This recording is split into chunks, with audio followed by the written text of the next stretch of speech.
Well, we are days away from the fall election. On Tuesday, Idahoans are set to make some big decisions across the state. Here in Boise, candidates for the mayoral race have been aggressive about political fundraising and spending. Who raised the most doesn't matter. Our Joe Paris is in studio to break down the campaign finance reports for the Boise mayoral race. Joe. Tammy, it's an interesting metric to follow because just because someone raises the most money doesn't necessarily mean they're going to win. Now, we're going to take a look, though, at how the financing went for the Boise mayoral race. First, let's take a look at Mayor Dave Beater. He brought in the most in this race at about $316,000, and that's $100,000 more, essentially, than what he raised just 4 years ago. Kind of shows some of that growth we've been talking about. Coming in second so far in funds raised is Lauren McLean, and she has raised $244,000.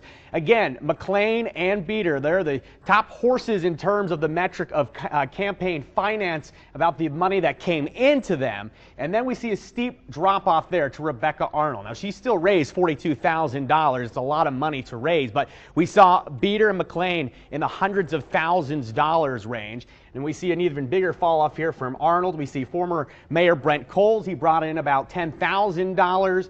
And we go take a look now. Courtney Nielsen, about $2,000 there. Wayne Ritchie brought in about $1,200, and Adriel Martinez brought in $0. Now, when we talk about this metric, it is interesting to note that Ada County Clerk Phil McGrain says that the money being contributed towards these races, it shows a changing trend here in Boise. It really stands out because there's a lot of money going, especially into these mayor races, more than we've seen historically, not just historically for mayor's races, but races in general. Idaho is not known for having huge money go into elections, and this election is starting to show some of those signs that these are getting more serious and more money is being poured into local politics.